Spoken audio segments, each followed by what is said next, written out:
Hi friends. तो आज की वीडियो में हम लोग बात करने जा रहे हैं एक इम्पॉर्टेंट टॉपिक पे which is about how you can increase up to 20% of your marks by just following some tricks which really are very easy, very commonsensical in nature, but then most of the times we ignore them.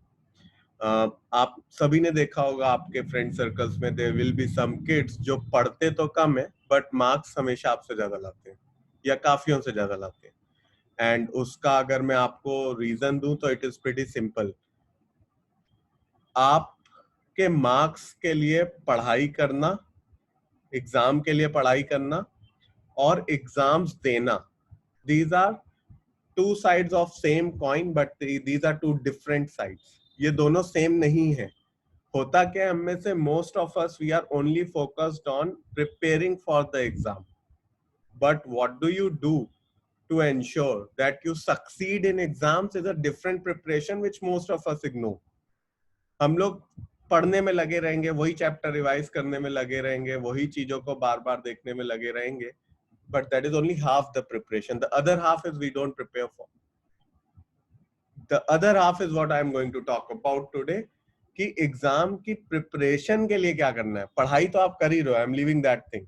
Now how to ensure that जो आपने पढ़ाई करी उसको आप fountain head करके अपनी energy को इस डायरेक्शन में लगाओ कि आपको मैक्सिमम आउटपुट प्रोड्यूस हो।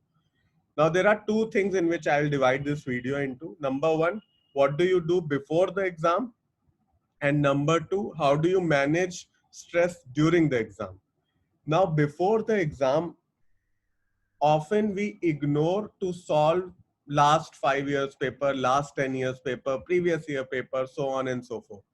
हम अगर चैप्टर पढ़ते रहेंगे और ये नहीं देखेंगे कि उस चैप्टर में कौन से इंपॉर्टेंट एरियाज है जहां से क्वेश्चन आता है, तो will miss a lot. So what I'm suggesting is let's try to solve at least 10 papers before any of your exam, चाहे वो बोर्ड एग्जाम हो चाहे स्कूल एग्जाम हो, so that we know कि इन फोकस एरियाज पे concentration करना है, यहाँ से पेपर में क्वेश्चंस ज्यादा आते हैं. So number one, that's the one thing. Number two is to redo the whole cycle of giving exam again and again, at least 10 times I would say before your exams, whichever are your main exams. छोटे छोटे exams की बात नहीं कर रहा हूँ, let's say mid term या end of term, final exam, board exam की बात कर रहा हूँ कि हम लोग क्या करते हैं, हम लोग पेपर पढ़ते हैं बट उसको कभी भी 3 घंटे में लिख के नहीं करते एग्जाम से पहले, और that really impacts a lot because हमें वो आदत नहीं पड़ी होती है। हम वो अलग अलग तरह के क्वेश्चंस को एक साथ एसिमिलेट करके देखने की हमने क्षमता नहीं लाई होती है। So how do we do that, और वो सीधा हम एग्जाम में जाके ट्राई करते हैं, वहां मोस्ट ऑफ अस फेल. तो what I am saying is before the exam at least आप 5 पेपर 10 पेपर खुद से लगाओ, 3 घंटे टाइम करके लगाओ, सो दैट जो एंटायर स्ट्रेस है एग्जाम का वो आप एग्जाम से पहले ही 10 बार झेल चुके हो, so that the 11th time when you sit for the exam you are already through that process for n number of times, and that really helps. So second step is that you really go through the entire cycle of giving exams again and again for at least 5 or up to 10 times. That's what I would say.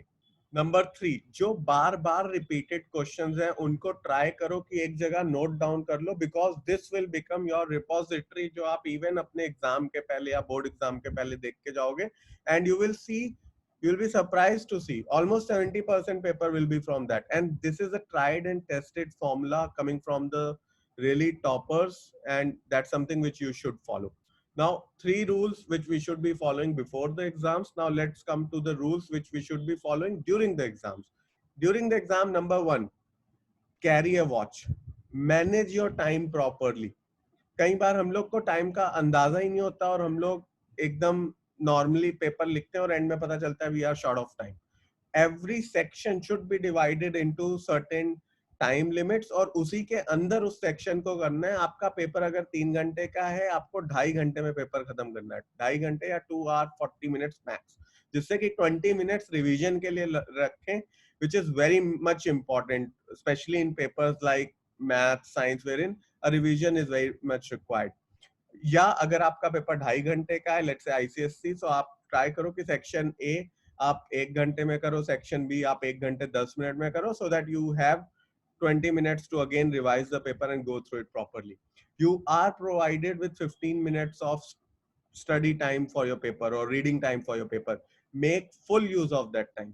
उस time में आप decide कर सकते हो कौन से option वाले question है जो आपको करने हैं या नहीं करने हैं.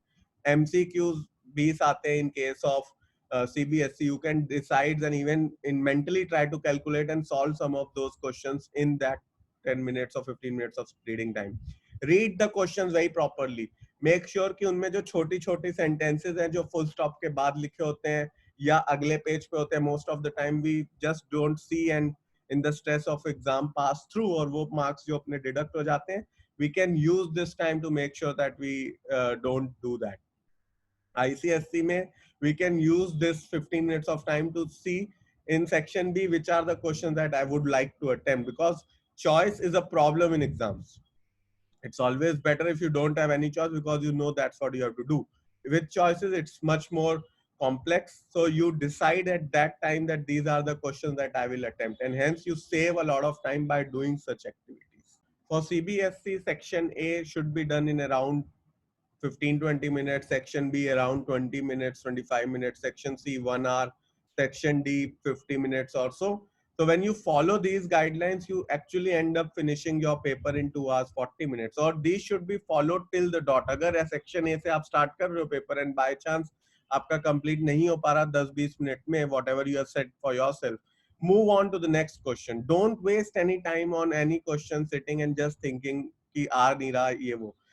उसको छोड़ो, जो भी नहीं आ रहा आगे बढ़ो. आई एम श्योर जब आपका माइंड हीटअप हो जाएगा तो ये जो क्वेश्चन शुरू में नहीं आए ये भी ऑटोमेटिकली टुवर्ड्स द एंड आ जाते हैं. But make sure you keep your mind involve in a positive direction, constructive way, so that वो क्वेश्चन लगने में ही आए बजाय नेगेटिव थिंकिंग करने में कि ये नहीं आया वो नहीं आया, because then it will take load and it will just cease to work at that time. That's very important rule.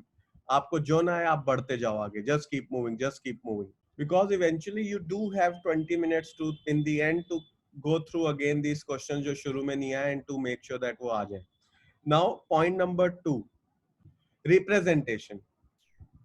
Toppers की कॉपी अलग से ही दिखती है और वो दिख के ही बंदे को पता लगता है जो चेक कर रहा है कि ये कितना बच्चा अच्छा है या नहीं अच्छा. And you can actually a lot of times even with the question जो आपने शायद सही ना करा हो आप पास थ्रू हो जाते हो अगर आपने रिप्रेजेंटेशन सही कर रखी हो. सो व्हेन आई से रिप्रेजेंटेशन, मेक श्योर आप जब शुरू के 3-4 पेज लिखो आप बहुत अच्छे से चीजों को हाईलाइट करो. You don't need a scale and a pencil to draw anything.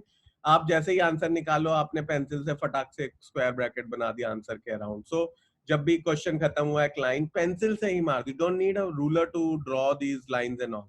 तो जब आप ऐसे शुरू में अच्छे से रिप्रेजेंटेशन करते हुए चलते हो पेपर का तो 3-4 पेज के बाद लगने लगता है कि यार इसके सारे क्वेश्चंस के आंसर भी सही हैं, अच्छे से रिप्रेजेंट भी करा है, this guy is a good guy. फिर वो कहीं ना कहीं बायस एग्जाम चेकर के दिमाग में बैठता ही है और फिर वो अकॉर्डिंगली आपका पेपर चेक करता है. विजा विज आप देखो कि वहीं पे एक बच्चा है जिसने पहले के 2 क्वेश्चन ही गलत कर दी और गंदी हैंडराइटिंग में लिखा है, तो वो एग्जामिनर उसके दिमाग में आ ही जाएगा यार इसको कुछ नहीं आता. कहीं ना कहीं वो हर क्वेश्चन में उसके आधे एक नंबर जहां कट सकते होंगे काटता जाएगा.